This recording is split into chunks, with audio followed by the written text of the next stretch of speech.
이번 시간에는 2장 확률에 대해서 공부를 하겠습니다. 자, 우선 확률이라는 것을 정의하기 전에 표본 공간이라는 것부터 정의를 하겠습니다. 어떤 통계적인 실험 또는 확률적인 실험, 여기 통계적인 실험 하는 것은 확률적 실험이라고도 하고요. 확률적 실험이라는 것은 실험을 할 때 그 결과를 미리 알 수 있으면 안 됩니다. 결과를 미리 알 수 없는 실험. 예를 들어서 동전 던지기를 한다고 하면 동전을 던질 때마다 이번에 던질 때에는 분명히 앞면이 나온다. 이번에 던질 때에는 분명히 뒷면이 나온다. 이렇게 확실하게 얘기할 수는 없죠. 그렇죠? 던질 때마다 앞면이 나올 수도 있고 뒷면이 나올 수도 있고 그건 던져봐야 알 수 있어요. 그렇죠? 자, 이렇게 결과를 미리 예측할 수는 없지만 결과를 미리 예측할 수는 없지만 그 결과 전체의 집합은 알고 있어야 돼요. 동전 던지기를 하면 앞면이 나오든지 뒷면이 나오든지 둘 중에 하나입니다. 그러니까 동전 던지기를 했을 때 우리가 얻을 수 있는 결과는 앞면과 뒷면 두 가지밖에 없어요. 이렇게 이런 실험을 확률적인 실험이다 또는 통계적인 실험이다 이렇게 얘기를 합니다. 자, 첫 번째, 결과를 미리 알 수는 없다. 결과를 미리 알 수는 없다. 이런 조건이 있어야 되고요. 하지만 결과 전체의 집합은 알고 있어야 됩니다. 결과 전체의 집합. 결과 전체의 집합은 알고 있다. 이렇게. 자, 이렇게 되는 실험을 우리가 통계적인 실험 또는 확률적인 실험이라고 불러요. 결과를 미리 알 수 있는 실험도 있죠. 수소와 산소를 결합하면 물이 생긴다. 이렇게 결과를 확실하게 알 수 있는 그런 실험들도 있어요. 그런 실험은 우리가 과학적인 실험이다. 이렇게 얘기를 하지요. 그런데 통계적인 실험 또는 확률적인 실험 이렇게 얘기할 때는 결과를 미리 알 수 없어야 됩니다. 그리고 결과 전체의 집합은 그래도 알고 있어야 돼요. 동전 던지기를 한다든지 주사위를 던진다든지 이러면 그때마다 결과가 뭐다라고 미리 알 수는 없어요. 하지만 동전 던지기를 하면 결과 전체의 집합은 앞면과 뒷면 이렇게 있는 거고요. 주사위를 던지면 결과 전체의 집합은 1번부터 6번까지 있는 거죠. 이렇게 이런 실험을 통계적인 실험이다라고 합니다. 자, 어떤 통계적인 실험을 우리가 실행을 했어요. 그럴 때 그 통계적인 실험에서 발생 가능한 모든 결과의 집합, 얻을 수 있는 결과 전체의 집합, 우리가 얻을 수 있는 결과 전체의 집합은 알고 있다고 했지요. 그 전체의 집합을 우리는 그 실험에서의 그 실험입니다. 그 실험에서의 표본 공간이다 이렇게 얘기를 해요. 자, 영어로는 표본 공간, 샘플 스페이스라고 하고 샘플 스페이스라는 뜻으로 영문자, 대문자 S라고 쓸 거예요. 이름은 표본 공간 이렇게 불렀지만 이것은 표본 공간은 그 실험에서 우리가 했던 통계적인 실험, 그 실험에서 모집단 역할을 하는 거죠. 그렇죠? 결과 전체의 집합이니까 우리가 관심을 가지고 있는 대상 전체의 집합을 모집단이다 이렇게 부른다고 했습니다. 그러니까 그 실험에서 모집단 역할을 하는 거다. 이렇게 기억을 하셔야 됩니다. 이름은 표본 공간이지만 이건 표본 역할을 하는 게 아니에요. 전체의 집합이다라고 생각을 해주시고 모집단 역할을 한다 이렇게 생각하면 됩니다. 자, 그렇다면 표본 공간에는 점들이 있을 거예요. 동전 던지기를 하면 앞면, 뒷면. 그렇죠? 주사위를 던지면 1, 2, 3, 4, 5, 6. 그렇죠? 그 중에서 우리가 일부를 추출할 수 있겠죠. 그렇죠? 그렇게 이제 추출을 할 텐데 이 표본 공간에 있는 각각의 결과, 우선 동전 던지기를 했을 때에는 앞면, 뒷면 두 개, 각각 두 개, 그렇죠? 주사위를 던지면 1번부터 6번까지 6개, 예, 이 각각의 결과, 표본 공간의 각각의 결과, 이것을 표본점이라고 불러요. 샘플 포인트, 표본점이라고 합니다. 예, 이렇게 기억하세요. 그리고 표본점을 모아놓은 일부 어떤 집합, 예, 즉 S, 표본 공간, 전체 공간 S의 부분 집합이 되겠죠. 그것은 사상이라고 합니다.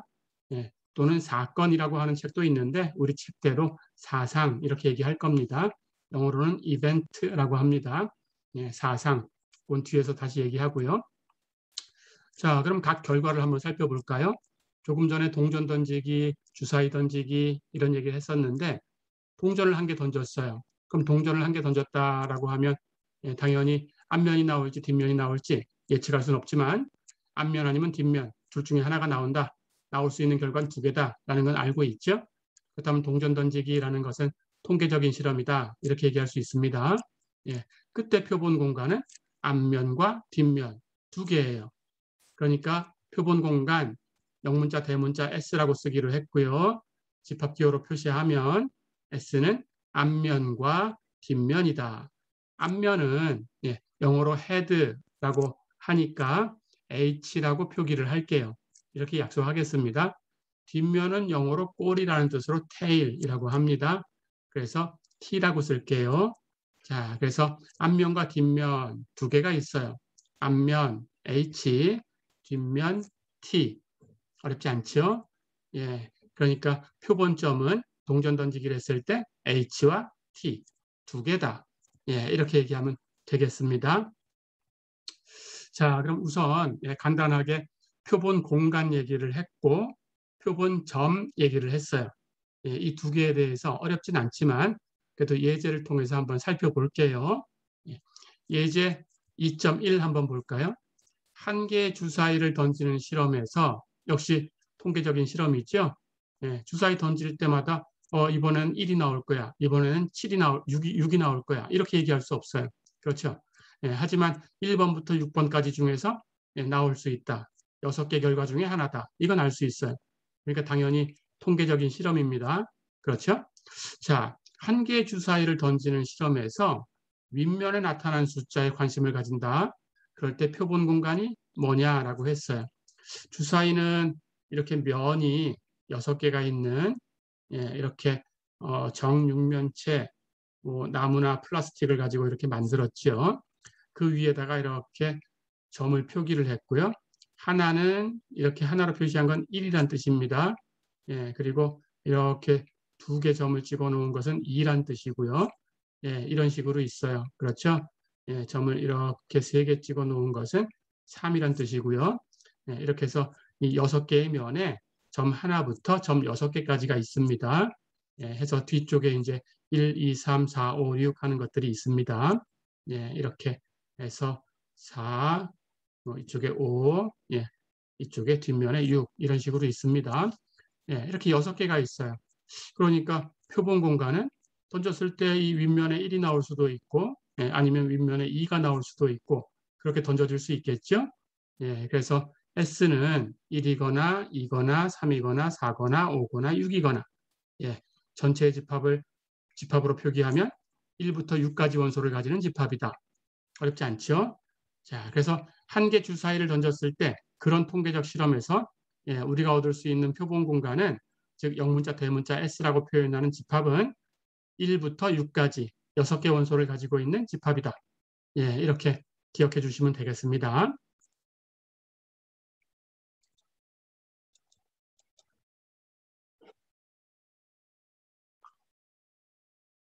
자, 문제를 이어서 풀어보겠습니다. 예, 예제 2.1을 한번 보세요. 한 개의 동전을 던져서 앞면이 나오면 다시 동전을 한 번 더 던집니다. 그런데 만약에 뒷면이 나왔다면 이번엔 동전을 던지지 않아요. 주사위를 던져요. 이런 실험을 하고 있어요. 동전이나 주사위나 예, 결과를 미리 예측할 수 없으니까 당연히 통계적 실험이고요. 그렇다면 표본 공간이라는 걸 우리가 생각할 수 있죠. 계산해 보겠습니다. 우선 동전을 먼저 던진다고 했어요. 그렇죠? 동전을 먼저 던졌으니까 그 동전 던지기를 하면 앞면이 나오든지 아니면 뒷면이 나오겠죠. 둘 중에 하나가 나옵니다. 근데 그 다음번에는 반드시 동전을 던지는 게 아니에요. 앞에 동전을 던졌을 때 얻은 결과에 따라서 달라집니다.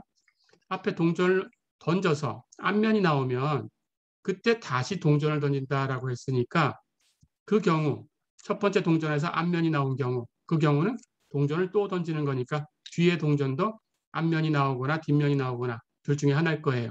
그렇죠? 자, 그러면 이 경우는 됐죠.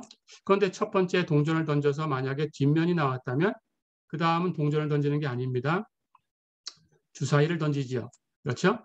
주사위를 던지면 1부터 6까지 중에 하나가 나올 거예요. 그렇죠? 자, 그러면 이게 전체 집합이죠. 예, 이제 이것을 표본점으로 해서 전체 표본 공간을 표기만 하면 되겠습니다. 첫 번째 동전을 던져서 앞면이 나왔다. 그럼 동전을 또 던질 거니까 그때 또 두 번째 던진 동전이 앞면이 나왔다면 우리는 이 원소를 HH라고 쓸게요. 그럼 표본점이 처음에 HH가 있어요. 첫 번째 동전을 던져서 앞면이 나왔을 때 두 번째 동전에서 뒷면이 나오면 이 표본점은 HT라고 쓸게요. 자, 그럼 두 번째 표본점은 HT입니다. 그런데 첫 번째 동전에서 뒷면이 나왔다면 그 다음 주사위를 던질 거예요. 그때 주사위가 1이 나올 수 있겠죠? 그렇다면 이 표본점은 T1이라고 쓰겠습니다. 예, 그 주사위가 2가 나올 수 있어요.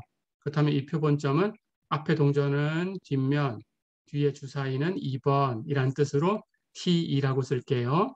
주사위가 3이 나오면 이 표본점은 T3, 주사위가 4가 나오면 이 표본점은 T4, 주사위가 5가 나오면 이 표본점은 T5, 주사위가 6이 나오면 이 표본점은 T6 이렇게 쓸게요. 자, 그럼 표본점은 이걸 다 집합으로 표기하면 되겠죠? 예, 그래서 H부터 HT, T1, T2, T3, T4, T5, T6 이렇게 되겠죠. 예, 해서 표본 공간 S는 이런 집합이다. 어렵지 않죠? 예, 이렇게 풀어봤습니다.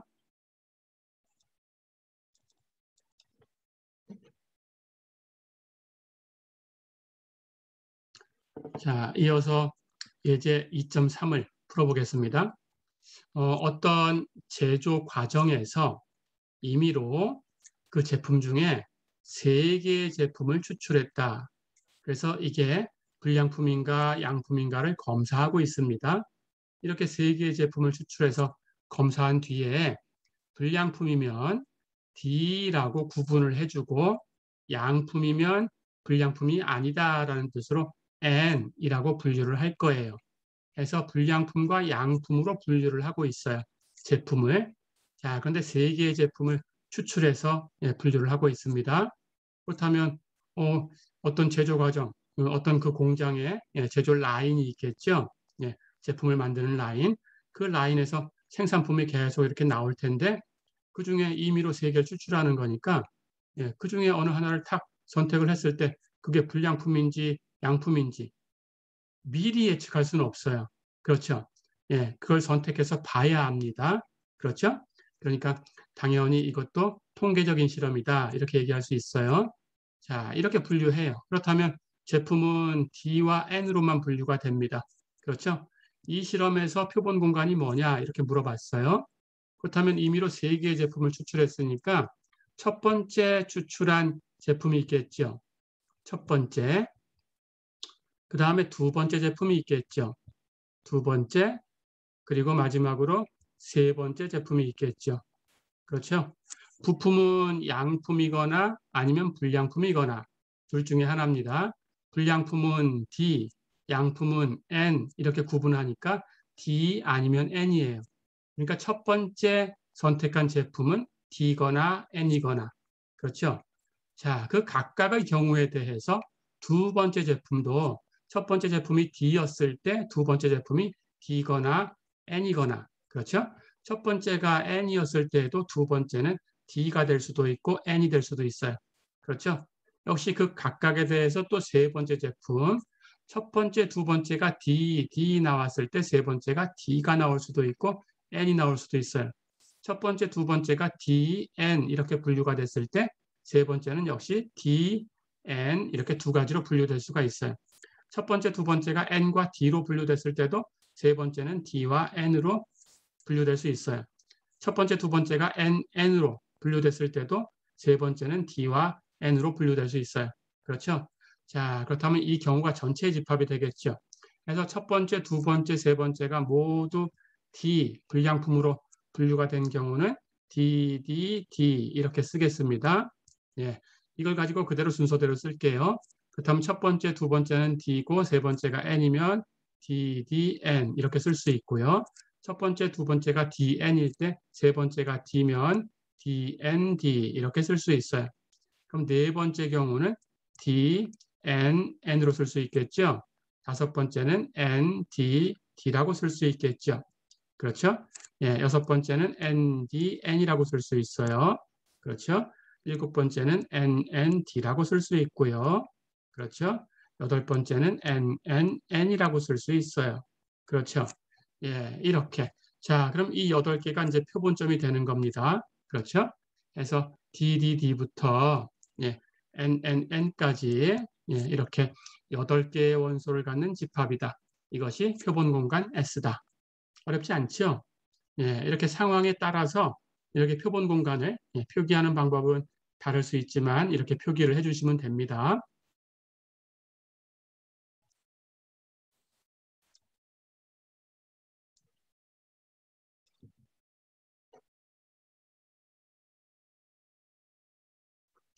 자, 그럼 이제 표본 공간이라는 그 통계적 실험에서 모집단 역할을 하는 예, 그런 집합을 이제 우리가 얘기를 했으니까 표본 역할을 하는 집합도 얘기를 해야 돼요. 예, 표본 공간에 있는 그 각각의 원소, 그 각각의 점들을 우리가 표본점이다라고 부른다고 했지요. 예, 그 표본점을 몇 개 모아놓은 집합.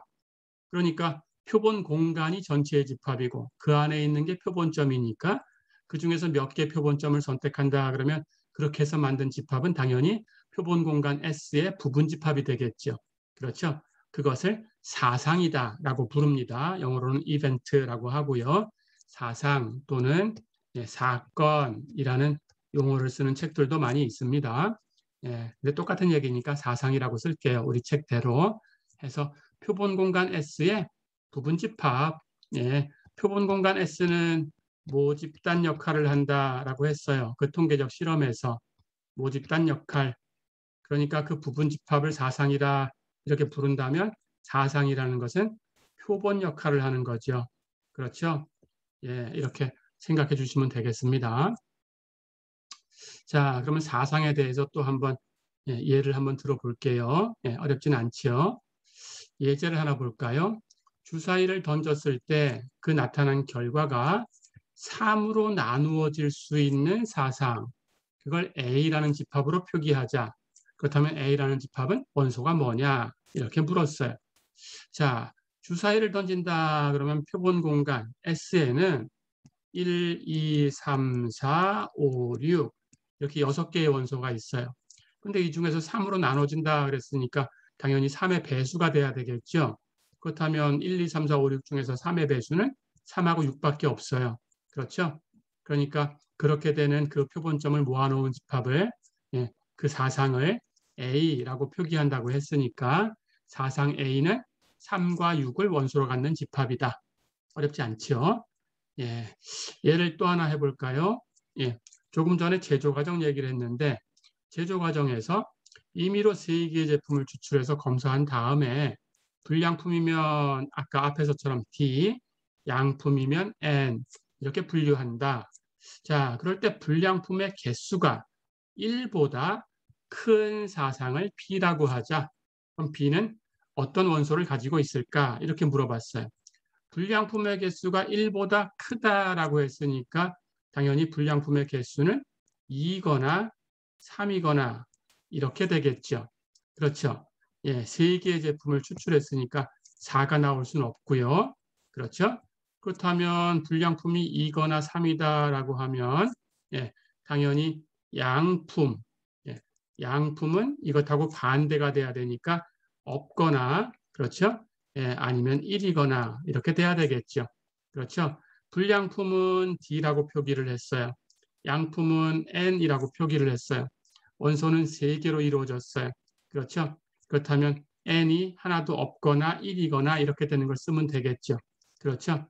자, 그렇다면 양품인 경우, 예, 양품이 0이거나 1이거나 하는 걸 쓸 거니까, 예, 양품이 없다라고 하면 D만 가지고 만들어졌습니다. 그럼 3개 다 D가 되겠죠.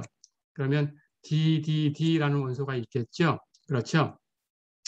양품이 0인 경우입니다. 자, 그럼 이번에는 양품이 1개 있는 경우를 생각하면 되는데, 예, 양품은 N이라고 표기를 했으니까 3개 중에서 N이 1개 딱 차지하고 있으면 돼요. 그렇죠? 그럼 그 위치에 따라서 N이 첫 번째 있을 수도 있고, 두 번째 있을 수도 있고, 세 번째가 있을 수도 있죠. 그렇죠? 그러니까 N이 첫 번째가 있으면 NDD가 될 거고요. N이 두 번째가 있으면 DND가 될 거고요. N이 세 번째가 있으면 DDN이 되겠죠. 그렇죠? 예, 그래서 n이 1개인 경우는 이렇게 3가지가 있다. 어렵지 않죠?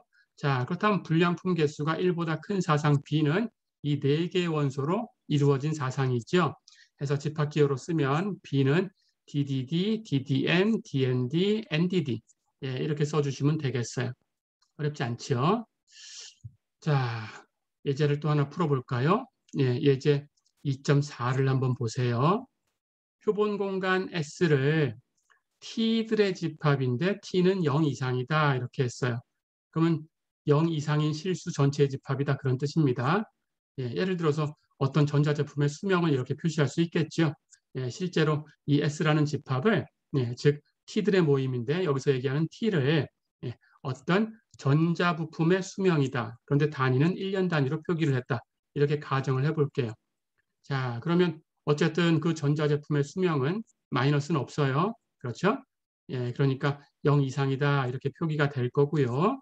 자, 그럴 때 그 부품이 5년 내에 고장날 사상을 A라고 하자. 그렇다면 A는 어떤 집합이냐 이렇게 물어봤어요. 자, 그렇다면 단위가 1년 단위라고 했으니까 5년 이내에 고장이 난다 그러면 T가 5보다 작아야 되겠죠. 그렇죠? 예, 5년을 못 버티고 고장이 나는 거니까. 자, 그런데 T는 0 이상이에요. 그렇다면 그 집합은 T들의 모임인데 T는 0 이상이면서 5보다 작은 그런 T를 다 모아놓은 집합이 되겠죠. 그래서 그 전자 부품이 5년 내에 고장이 날 사상 A는 T들의 모임인데 T는 0 이상 5보다 작은 그런 T들의 모임이다. 이렇게 표기할 수 있겠네요. 어렵지 않죠?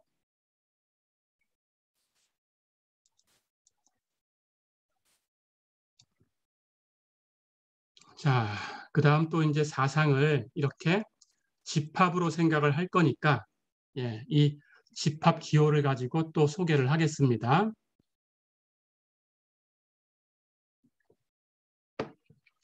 표본 공간 S, 즉 통계적 실험에서 얻을 수 있는 결과 전체 집합, 이걸 표본 공간이라고 부른다고 했죠. 샘플 스페이스, 그런 뜻으로 S라고 썼고 표본 공간 S에서 어떤 하나의 사상을 얘기할 수 있어요. 자, 그러면 A라는 것은 S의 부분집합이다 이렇게 얘기를 했습니다. 그렇죠?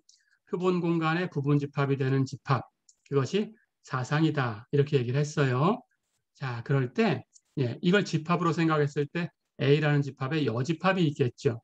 A에 속하지 않는 원소 전체의 집합. 그렇죠? 예, 그것을 A의 원소가 아닌 S의 모든 원소. 그런 뜻이죠. A에 속하지 않는 거니까 A엔 없고, 예, S 안에 있어야 돼요. S는 전체 집합이니까. 그렇죠? 예, 그 여집합, 그것을 A 프라임하고 표기를 할게요. 예, 이건 약속이니까 기억해 주세요. 자, 그렇다면 이것을 벤 다이어그램을 가지고 한번 생각을 해볼까요? 표본 공간 S는 전체 집합이니까 이렇게 이만큼이 전체 집합이다라고 가정을 해볼게요. 그렇다면 그 실험에서, 그 통계적 실험에서 얻을 수 있는 어떤 사상하는 것은 이 표본 공간에 있는 표본점, 그 몇 개를 선택해서 이루어진 집합이니까 당연히 S의 부분 집합이에요. 그럼 S를 이렇게 전체 집합으로 표기를 했다면 S의 부분 집합은 그 안에다가 이렇게 그려놓으면 돼요. 그렇죠? 자, 그러면 A라는 사상을 표본 공간 안쪽에다 이렇게 그릴 수 있습니다. 그렇다면 여집합은 어떻게 되나요? S 전체에 있으면서 A에는 들어가 있지 않는 그런 원소를 꺼낼 거니까 결국은 A' 하는 것은 S-A라고 표시가 되겠죠. 그렇죠? 그러니까 S 안에 있으면서 A 밖에 있는 점들을 표기하면 됩니다. 예, 이렇게 사각형 안에는 있지만 이 A라는 동그라미 안에는 없는 거. 그럼 이쪽 바깥쪽이 되겠죠. 이렇게. 예, 그게 A'이다. 어렵지 않죠? 예, 해서 여집합으로 표현되는 사상을 여사상이라고 부릅니다. 예, 이렇게 complementary event라고 합니다. 예, 이렇게 얘기하겠습니다. 자, 그럼 역시 여사상 얘기를 했으니까 예제를 한번 얘기해 볼게요. 예제 2.5를 한번 보세요. R이라는 사상은 52장의 카드에서 한 장의 카드를 뽑을 때 붉은색 카드가 뽑힐 사상이다. 이렇게 얘기를 했어요. 자, 그렇다면 R'은 어떤 사상이냐? 이렇게 물어봤습니다. 예, 조금 있다가 뒤쪽에서 이 52장의 카드가 어떻게 구성된 건지를 상세하게 얘기를 해주겠습니다. 그런데 우선 우리 필요한 게 있으니까 먼저 필요한 것만 얘기를 할게요. 52장의 카드는 색깔이 붉은색이 아니면 검은색이에요. 둘 중에 하나입니다. 붉은색이거나 검은색이거나. 자, 그렇다면 붉은색이거나 검은색이거나 둘 중에 하나니까 붉은색이 나올 사상, 그걸 R이라고 했다면 당연히 R' 하는 것은 붉은색이 아닌 거죠. 전체의 집합에서 붉은색이 아닌 거. 그렇죠? 그렇다면 붉은색 아니면 검은색밖에 없으니까 붉은색이 아닌 것은 검은색이죠. 그렇죠? 예, 이렇게 해서 R'은 검은색 카드가 뽑힐 사상이다. 예, 이렇게 얘기를 하면 됩니다. 어렵지 않죠?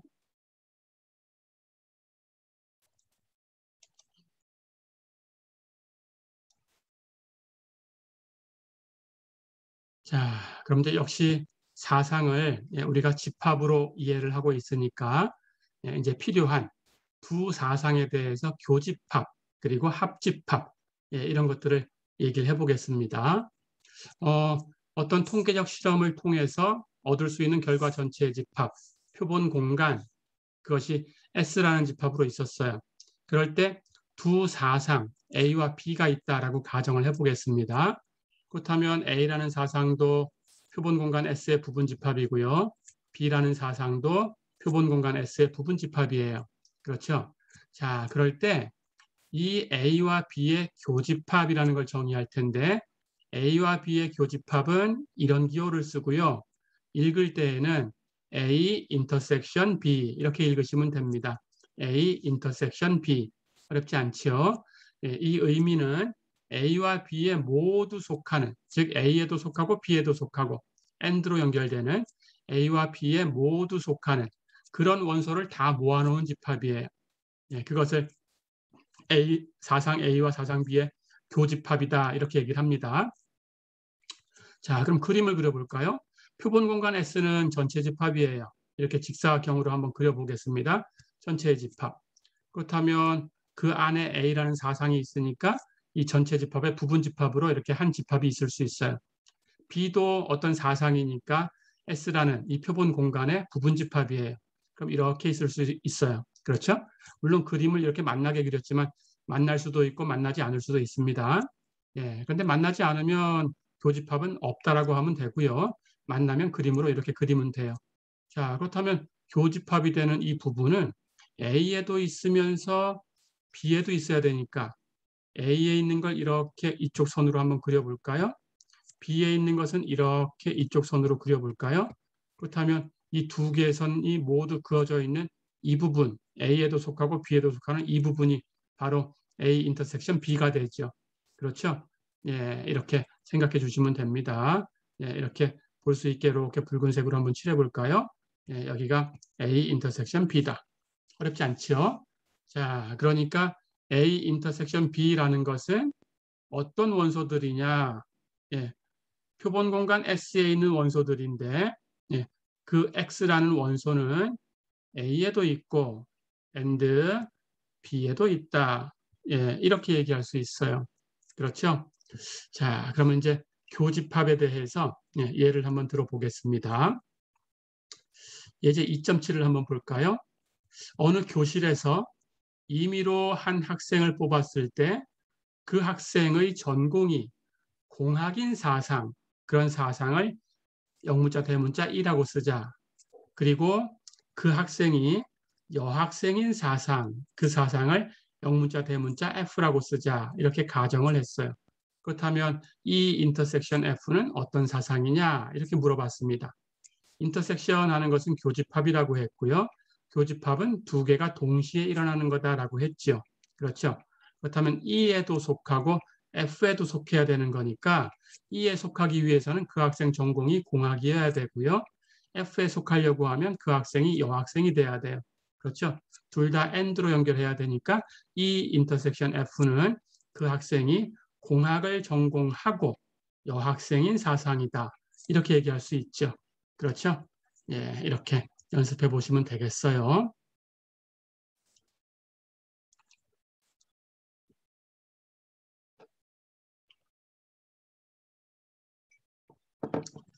자, 그러면 예제 2.8을 한번 더 풀어볼게요.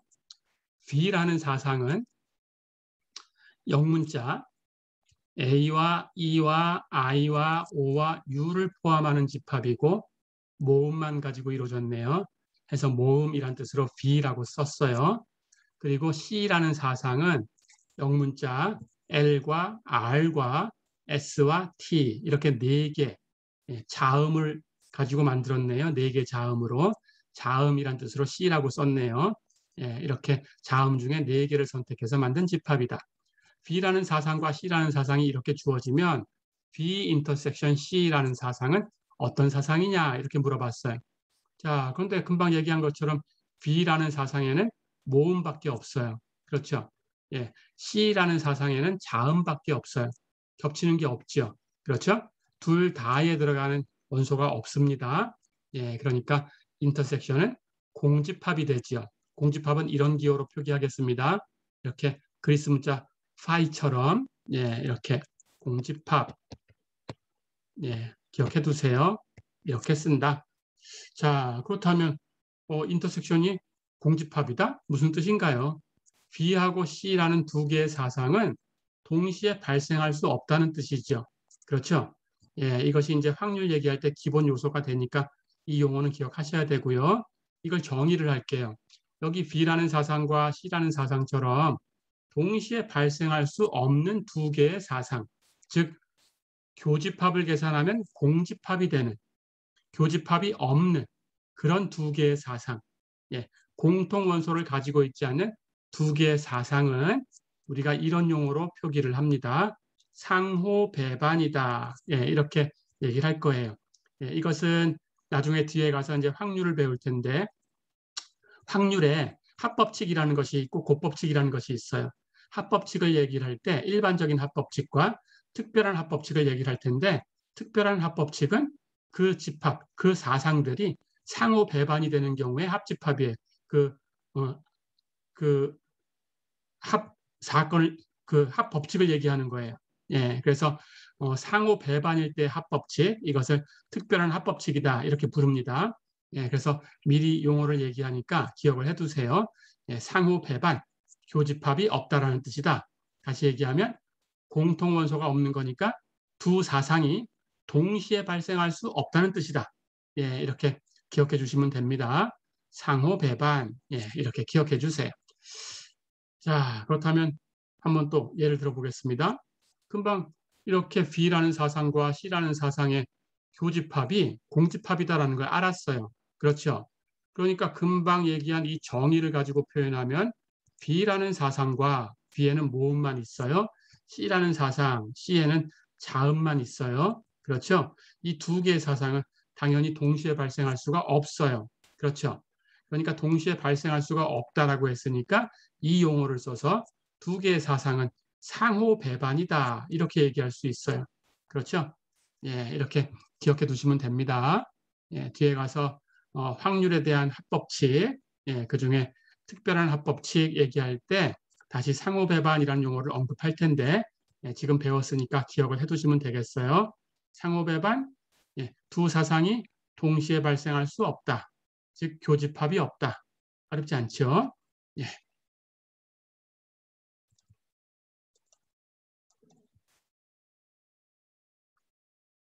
자, 이번에는 두 사상의 교집합을 얘기를 했었으니까 예, 이번에는 합집합에 대해서 얘기를 해볼게요. 예, 정의 2.6 볼까요? 두 사상 A와 B의 합집합이라는 것은 이렇게 A 유니온 B 이렇게 쓰고 이렇게 읽으시면 됩니다. A 유니온 B 어렵지 않죠? 예, 이것은 A에 속하든지 B에 속하든지 하나만 만족하면 돼요. 물론 둘 다 만족해도 속할 수 있습니다. 예, 근데 둘 중에 하나만 되면 된다 그런 뜻입니다. 그래서 A 유니온 B는 A에 속하거나 B에 속하는 또는으로 연결하는 거예요. O와 예, 해서 A에 속하거나 B에 속하는 원소 전체의 집합이다. 어렵지 않죠? 자, 그렇다면 역시 표본 공간 S를 전체 집합이니까 이렇게 사각형으로 한번 표기를 해보면 벤 다이어그램으로 A라는 사상은 당연히 이 표본 공간 S의 부분 집합이에요. 그럼 이 안에 있어야 되고요. B라는 사상도 표본 공간의 부분 집합이에요. 그럼 이 안에 그려져야 돼요. 그렇죠? A에 있거나 B에 있거나 둘 중에 한 군데만 있으면 합집합에 있는 거니까 A에 있는 원소 전체하고 B에 있는 원소 전체하고 다 합하면 되겠죠. 그래서 벤 다이어그램으로 표기하면 이만큼 그림이 됩니다. A와 B를 합한 모양. 어렵지 않죠? 예, 이렇게 합집합 기억해 두시고요. 자, 그럼 예제를 한번 풀어볼게요. A라는 사상은 영문자 A와 B와 C를 가지고 있어요. B라는 사상은 영문자 B와 C와 D와 E를 가지고 있어요.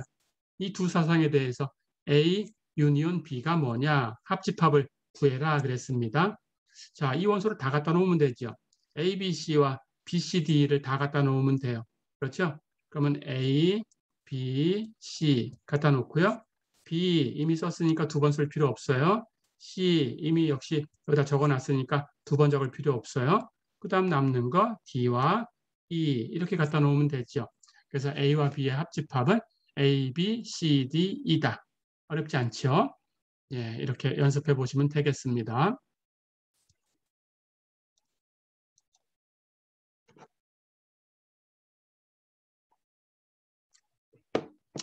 자, 한 문제 더 풀어볼까요? 예, 예제 2.12를 보세요.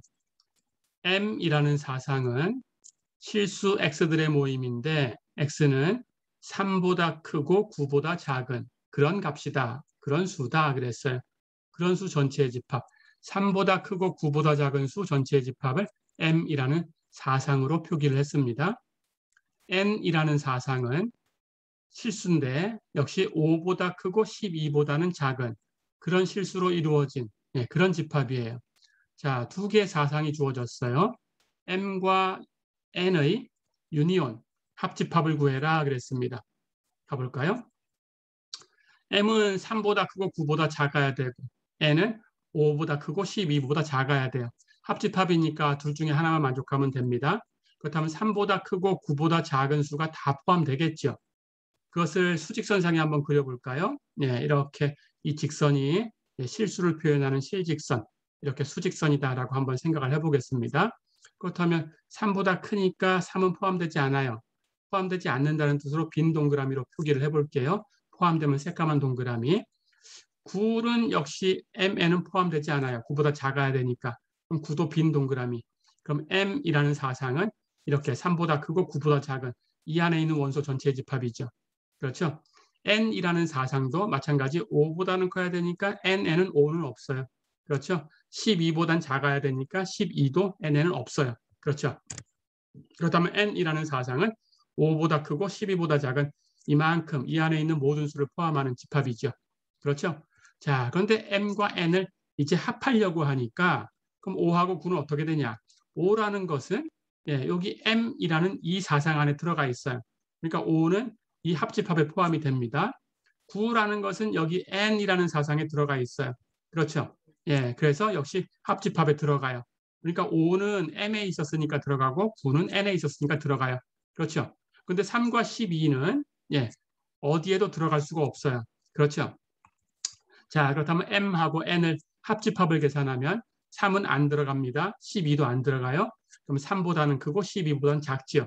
그 안에 있는 건 다 들어가요. 그렇죠? 5와 9도 다 들어가게 됐어요. 그렇죠?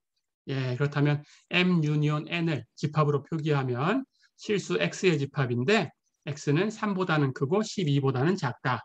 예, 이렇게 표기하면 되겠죠. 어렵지 않죠?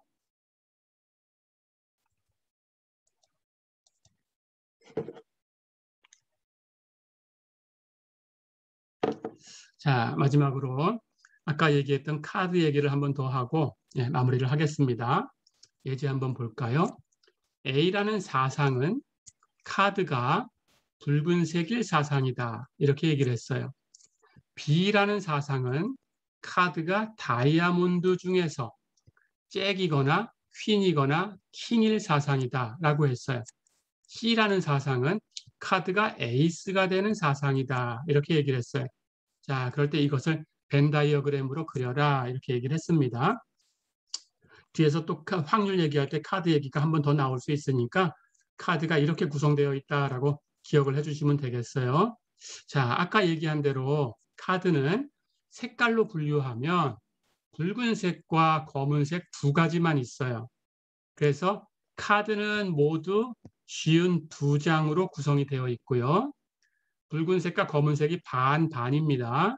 붉은색이 26장, 검은색이 26장이 있어요. 그때 붉은색의 무늬가 두 가지가 있어요. 붉은색에는 다이아몬드 무늬가 있고요. 다이아몬드 무늬가 13장이 있어요.